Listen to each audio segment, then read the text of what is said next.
Hello friends. The defence Gurukul इस YouTube channel में आप सबका स्वागत है। सभी लोगों ने मैंने देखा कि आंसर की तो अपलोड की है, बट उसके ऊपर में डिस्कशन नहीं किया हुआ है और चीज़ों को समझा के नहीं बताया हुआ है। तो मैंने सोचा कि शायद ये वीडियो मैंने फिर से बनानी चाहिए, जिसमें मैंने डिटेल एक्सप्लेन करना चाहिए। ठीक है, ऑलरेडी मैं 10 क्वेश्चंस पे वीडियो डाल चुका हूँ, जो कि 15 मिनट की हुई है, 17 मिनट की। डिस्क्रिप्शन में लिंक दी गई है, तो आप वो देख सकते हैं। अभी हम लोग आगे के क्वेश्चंस देखेंगे। CDS 2 2022 set A. ठीक है, तो क्वेश्चन नंबर 11 देखिए। लेफ्ट हैंड साइड पे you can see the question paper is there, और राइट हैंड साइड पे मैंने अपना एक विंडो खोल के रखा है, जिसमें आपको मैं एक्सप्लेन करूंगा चीज़ें, क्योंकि वो चीज़ सारी गूगल करके मैं यहाँ पे दिखाऊंगा, और या जो भी कुछ एक्सप्लेनेशन करना है वो राइट हैंड साइड वाले विंडो में आपको मिलेगा। तो इस प्रकार से दो विंडो है, आप देख सकते हैं। ठीक है, अगर आपने पहली वीडियो नहीं देखी होगी तो प्लीज़ आप डिस्क्रिप्शन में जाके ज़रूर जो है मेरी फर्स्ट वीडियो देखिए, जिसमें फर्स्ट टू 10 आपको एक्सप्लेनेशन मिलेगा। तो 11th क्वेश्चन है, stinging hair of nettle leaves inject fluid in the human body causing burning pain, the fluid is.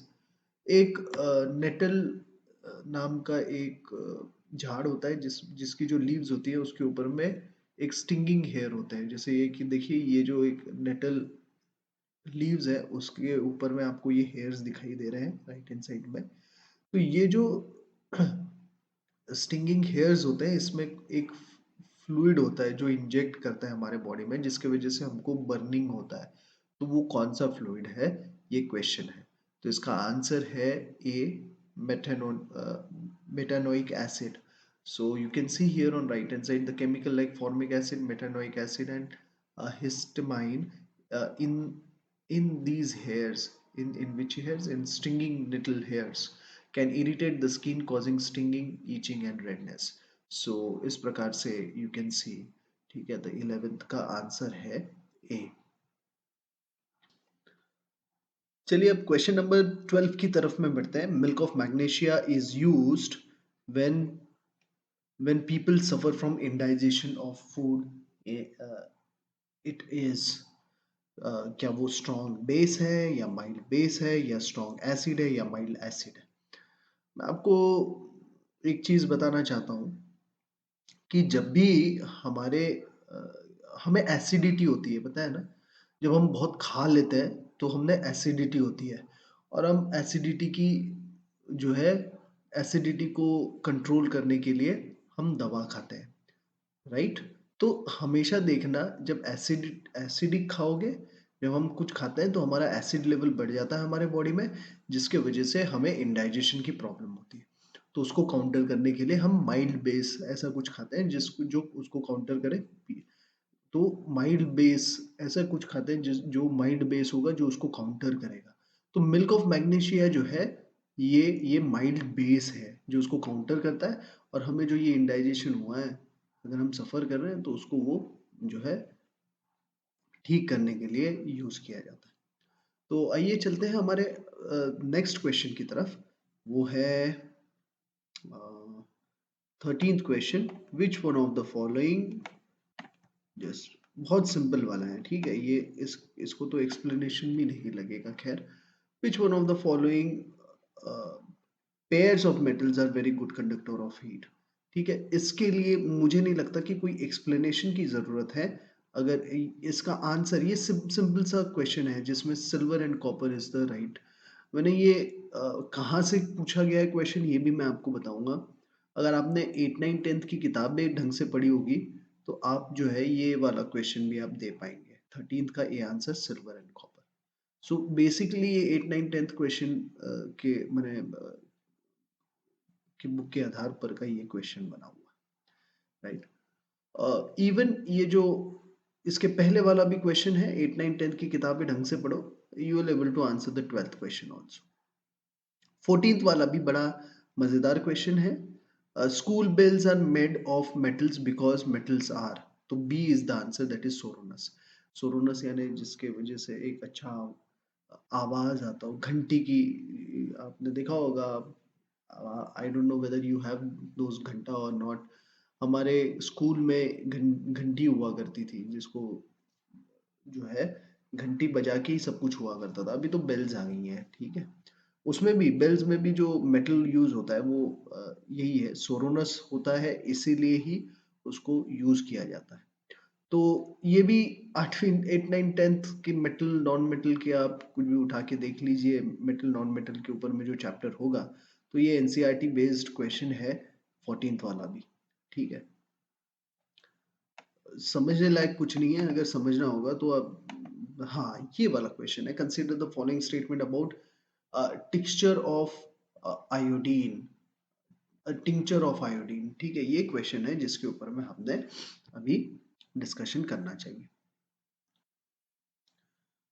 तो you can C right hand side पे अभी देखिए, आप देख सकते हैं कि तीन, अच्छा लेफ्ट हैंड साइड पे पहले ये तीन तीन स्टेटमेंट दिए हुए हैं। It is antiseptic solution, iodine is kept in alcohol water mixture and concentration of iodine is very low. तो आप ये देखिए टिक्चर ऑफ आयोडीन अगर आप गूगल करते हैं तो आपको ये पता चलेगा that it is a weak iodine solution and is an antiseptic. तो पहला राइट है, एंटीसेप्टिक है। It is usually 2 to 7% elemental iodine, यानी जो आयोडीन का जो कॉन्सेंट्रेशन है वो लो है, यानी third is statement is also correct. First statement भी करेक्ट है और थर्ड स्टेटमेंट भी करेक्ट है, ठीक है। और और अगर हम बढ़ते हैं तो it is dissolve in the mixture of ethanol and water, ethanol और वाटर के मिक्सचर में इसको जो है डुबाया गया है। Tincture solution are characterized by the presence of alcohol. So iodine is kept in an alcohol water mixture, right? तो 1 2 3 ये तीनों के तीनों जो है इसका आंसर है, ठीक है। तीनों तीनों के तीन ये करेक्ट है, तो इसलिए आंसर जो है 3 यानी सी रहेगा इसका आंसर। अब बढ़ते हैं हम लोग हमारे नेक्स्ट क्वेश्चन की तरफ, that is chlorine negative is not isotonic with, ऐसा कौन सा isoelectronic, sorry, chlorine negative is not isoelectronic with, तो ऐसा कौन सा फॉलोइंग जो ऑप्शंस हैं जिसमें क्लोरीन निगेटिव आइसो इलेक्ट्रॉनिक नहीं है, तो वो Mg2+ is the answer. Again ये 10th बेस्ड क्वेश्चन है, ठीक है। 8 9 10th की किताब पढ़ो, एनसीईआरटी बेस्ड क्वेश्चन है। अगर एनसीईआरटी ढंग से पढ़ी होगी तो आपको ये क्वेश्चन का जवाब जरूर आएगा, ठीक है। ये भी एनसीईआरटी बेस्ड क्वेश्चन है, नेक्स्ट वाला भी। In plant cell nucleus and chloroplast are surrounded separately by their own membrane, B is the correct answer. इसमें बी करेक्ट आंसर है, nucleus and chloroplast are surrounded separately by their own membrane, ठीक है। B is the correct answer. तो इसको support में मैं बताता हूँ, nuclear and chloroplast are surrounded separated by their own membrane, कैसे हम बता सकते हैं। आप ये देखिए न्यूक्लियस के बारे में, आप देखिए nucleus as related to genomics is is the membrane enclosed organelle within a cell that contains the chromosomes. तो ये ऑलरेडी यहाँ पे दिया हुआ है मेम्ब्रेन एनक्लोज्ड, यानी वो जो न्यूक्लियस है ये मेम्ब्रेन के अंदर में एनक्लोज्ड है, ये यहाँ पे दिया गया है। वैसे ही क्लोरोप्लास्ट के बारे में देखिए, plant chloroplast are large organelle that that like mitochondria are bounded by double membrane called the chloroplast envelope. So इसके आसपास क्लोरोप्लास्ट के भी आजू बाजू में एक मेम्ब्रेन बनाया गया है जिसको हम लोग क्लोरोप्लास्ट एनवेलप भी कहते हैं। तो इसीलिए बी ये राइट आंसर है। न्यूक्लियस और क्लोरोप्लास्ट ये दोनों भी जो है इनके इर्द गिर्द में मेम्ब्रेन वॉल है, ठीक है। तो चलते हैं हम लोग हमारी नेक्स्ट क्वेश्चन की तरफ। 17 क्वेश्चन हो चुके हैं, अभी 18th क्वेश्चन की तरफ चलते हैं। 18th question, which one of the following statement about starch and glycogen is correct? इसमें से ग्लाइकोजन और स्टार्च के बारे में क्या करेक्ट आंसर है? बड़ा मैंने आसान सा सवाल है। इसमें यह है कि the starch is present in plant cell and glycogen is present in animal cell. C is the correct option. Starch ये प्लांट के अंदर में एनर्जी स्टोर करने का काम स्टार्च का होता है, वही सेम काम एनिमल सेल में जो करता है वो उसको ग्लाइकोजन कहते हैं। तो इस प्रकार से C is the correct answer in this option, ठीक है। Now let's come to 19th। ये ज़्यादातर एनसीईआरटी बेस्ड ही हैं। अगर आपने एनसीईआरटी ढंग से पढ़ी होगी अ, तो you will able to answer these questions. अच्छा, ये 19th वाला। तो अभी चलते हैं 19th क्वेश्चन की तरफ में। विच one of the following statement about the process of photosynthesis is correct. इसमें आप जितनी भी आप पढ़ेंगे इसमें से डी वाला इज राइट ऑप्शन। मैं डायरेक्टली इसके एक्सप्लेनेशन की तरफ में आता हूँ। क्लोरोफिल जो कि पिगमेंट होता है, यानी हमारी जो पत्ती होती है उसमें पिगमेंट है क्लोरोफिल, है ना। तो एब्जॉर्ब्स लाइट एनर्जी, वो क्या करता है, वो लाइट एनर्जी को एब्जॉर्ब करता है, which cause splitting of water molecules and reduction of carbon dioxide. तो मैं बताता हूँ, सबसे पहले हमको फोटोसिंथेसिस प्रोसेस को देखना है कि फोटोसिंथेसिस ये प्रोसेस में क्या होता है।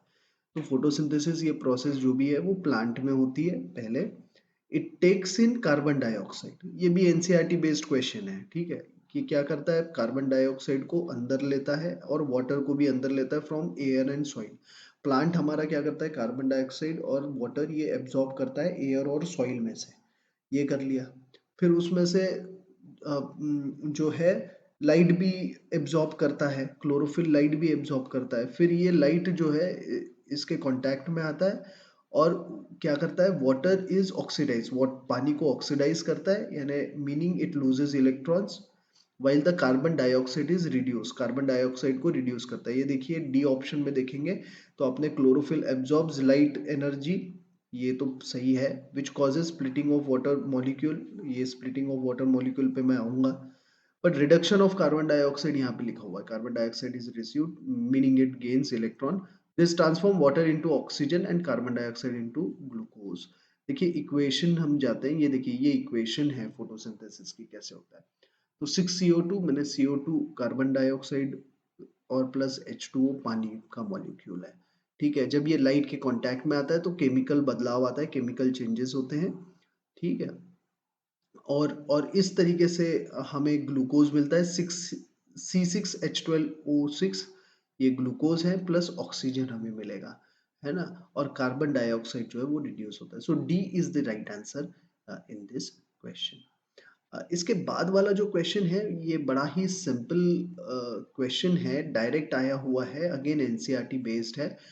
Question, a form of malnutrition is caused by the deficiency of, ऐसे कौन सा, ये जो डिसीज है ये कौन से फॉलोइंग चीज के वजह से, डेफिशिएंसी के वजह से होता है माल न्यूट्रिशन। तो इसका आंसर प्रोटीन है, डी। इसमें एक्सप्लेन करने वाली कोई बात नहीं है, ये डायरेक्ट क्वेश्चन है, इसलिए मैं इसको ज्यादा एक्सप्लेनेशन नहीं दूंगा। ओके, हम लोग नेक्स्ट क्वेश्चन की तरफ बढ़ते हैं। 21, विच one of the following pair of enzymes do not work at acidic pH, इसमें से कौन सा एसिडिक पीएच में काम नहीं करता है। एंजाइम तो दो शब्द हैं, एक तो एसिडिक पीएच क्या है ये हम लोग समझेंगे, और एंजाइम्स क्या है ये हम दो चीजें समझेंगे। अगर पीएच वैल्यू अगर 7 से कम है, if pH value is less than 7 then it is acidic in nature, अगर वही pH value is greater than 7 तो it is alkaline या basic, ठीक है। ये आपको एक बेसिक कॉन्सेप्ट है, ये भी एनसीईआरटी का कॉन्सेप्ट है, ठीक है। ये आपको पता होना चाहिए। अभी एंजाइम्स क्या है इसको हम समझेंगे। तो एंजाइम्स वो चीज होती है, एंजाइम्स ये प्रोटीन्स हैं that help speed up metabolism और the chemical reaction in our body। हमारे बॉडी में बहुत सारी ऐसी एंजाइम्स या ऐसे टाइप के प्रोटीन्स पाए जाते हैं जो हमें हेल्प करते हैं कि हमारे हमारे हमारी बॉडी में मेटाबॉलिज्म या फिर जो भी केमिकल रिएक्शंस होती है बहुत सारी, उसको स्पीड अप करने में मदद करता है। तो जब हमारा एसिडिक लेवल, एसिडिक पीएच है तो कौन से एंजाइम्स इसमें से काम नहीं करते हैं।